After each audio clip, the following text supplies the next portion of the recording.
আজকের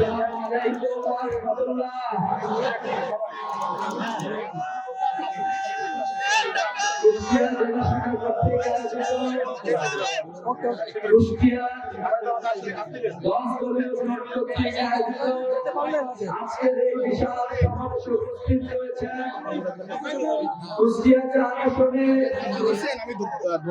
সংসদ সদস্যবৃন্দ, স্থানীয় রাজদল সহ অন্যান্য দলের নেতৃবৃন্দ এবং আমার সামনে উপস্থিতি।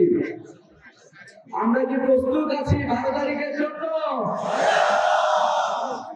সম্মানিত উপস্থিতি, বিগত 54 বছরে বাংলাদেশকে যারা নেতৃত্ব দিয়েছে তারা বাংলাদেশকে নেতৃত্ব দিতে ব্যর্থ হয়েছে। বাংলাদেশের জনগণ যখন মাথা তুলে দাঁড়ানো শুরু করেছে তখনই তারা আমাদেরকে পরাজিত করার ষড়যন্ত্র করেছে। বিগত 16 বছরে জামায়াতে ইসলাম সহ ইসলামী ছাত্র শিবির সহ বাংলাদেশের আপামর জনতার কণ্ঠকে রুদ্ধ করে রাখার চেষ্টা হয়েছে। আমাদের পথচলাকে একদিনের জন্য থামিয়ে দিতে পেরেছিল? আমরা দেখেছি হত্যা করে আমাদের পথ চলাকে তারা দমন করতে পারে না। আমরা দেখেছি পিলখানায় গণহত্যা চালিয়েছে তারা। 28শে অক্টোবর আমাদের ভাইদের উপরে মেরে তারা নৃত্য করেছে। আল্লামা সাইদির রায়ের পরে অসংখ্য মানুষকে তারা হত্যা করেছে। সর্বশেষ 24শে জুলাই বিপ্লবে আমাদের গুলি করে থামিয়ে দিতে তারা চেয়েছিল। আমরা বলতে চাই, মুক্তিকামী জনতাকে গুলি দিয়ে খুন করে থামিয়ে রাখা যায় না।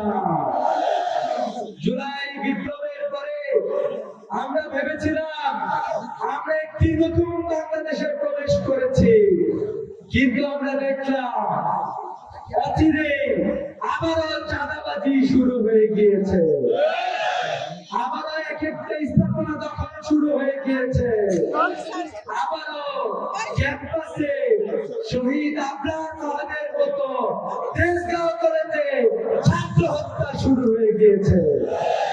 আমরা এটাও দেখলাম এই সন্ত্রাসী গোষ্ঠী, চাঁদাবাজিতে আসক্ত গোষ্ঠী, চাঁদাবাজির নেশায় একজন জীবন্ত মানুষকে পাথর দিয়ে প্রকাশ্য রাজপথে হত্যা করেছে। বাংলাদেশের জনগণ যখন মুক্তি চায়, আমরা ভেবেছিলাম তারেক জিয়াও মনে হয় মুক্তি চায়, কিন্তু আমরা দেখলাম এখন পর্যন্ত ভারতের পক্ষে একটি শব্দটিও করে না। আমরা ধিক্কার জানাই এরকম একটি নেতৃত্বকে যিনি ভারতের পক্ষে অবস্থান গ্রহণ করেন না। বাংলাদেশের মানুষ তাকে প্রত্যাখ্যান করে। সম্মানিত উপস্থিতি, আমরা যে নতুন বাংলাদেশ চেয়েছিলাম, আগামী 12 তারিখে যে ব্যালট বিপ্লব শুরু হবে, সেই ব্যালট বিপ্লবের জন্য আমরা সবাই কি প্রস্তুত আছে? আমরা জানি আমাদের অন্যতম একটি গুরু দায়িত্ব সুন্দরভাবে শৃঙ্খলার সাথে এই ভোট সম্পন্ন করা। আমরা বলতে চাই আমরা শৃঙ্খলার সাথে ভোট শেষ করতে চাই, কিন্তু যদি এই ভোট নস্যাৎ করার কোনো ষড়যন্ত্র হয়, আমরা কি ঘরে বসে থাকবো? বাংলাদেশের আপামর জনতা রাজপথে নেমে তাদের সেই দুঃস্বপ্ন, তাদের সেই চক্রান্তকে দুঃস্বপ্নে পরিবর্তন করবে ইনশাআল্লাহ। সম্মানিত উপস্থিতি, বাংলাদেশের মানুষ অলরেডি বুঝে গিয়েছে কারা তাদের প্রতিনিধিত্ব করতে চায়। আমাদের তরুণ সমাজ অলরেডি বুঝে গিয়েছে কারা বাংলাদেশের মুক্তি নিশ্চিত করবে। তাই আমরা বলতে চাই ডক্টর শফিকুর রহমানের নেতৃত্বে আগামী যে সরকার গঠিত হবে সেই সরকার বাংলাদেশে ইনসাফ প্রতিষ্ঠা করবে ইনশাআল্লাহ। আজকে আমরা যদি দেখি বাংলাদেশে ইনসাফ নাই, বাংলাদেশে জুলুম তন্ত্র প্রতিষ্ঠা হয়েছে। আমাদের কৃষকের ন্যায্য মূল্য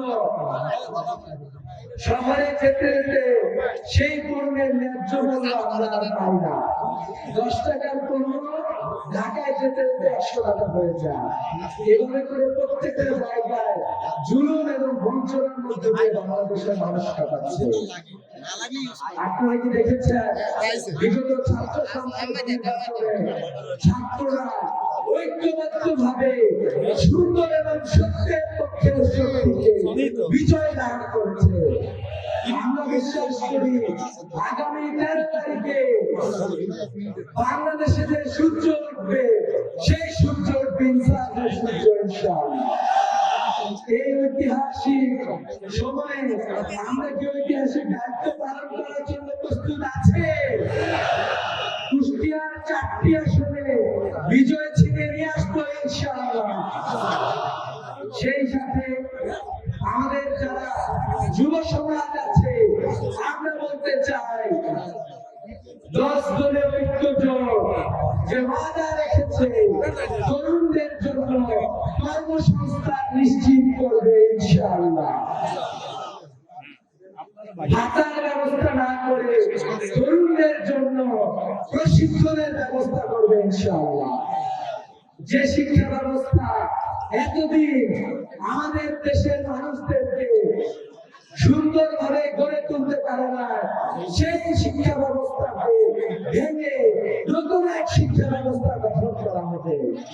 যে শিক্ষা ব্যবস্থায় একজন মানুষকে প্রকৃত মানুষ হিসেবে গড়ে তোলা হবে, যে শিক্ষা ব্যবস্থায় বেকার তৈরি করা হবে না, বরং একটি দক্ষতা সম্পর্ক তরুণ সমাজ গড়ে তোলা হবে ইনশাআল্লাহ। আগামী 13 তারিখে আমাদের ভোট সেন্টারে আমরা সুষ্ঠুভাবে ভোট দেওয়া এবং ভোট পাহারা দেওয়ার জন্য প্রস্তুত আছে। আমরা বিশ্বাস করি আমরা সেন্টার পাহারা দিব এবং প্রয়োজনে 14 তারিখে 15 তারিখেও সবাই রাজপথে থাকবো ইনশাআল্লাহ। নতুন এক বাংলাদেশ নির্মাণ করে তবে আমরা ঘরে ফিরে যাব।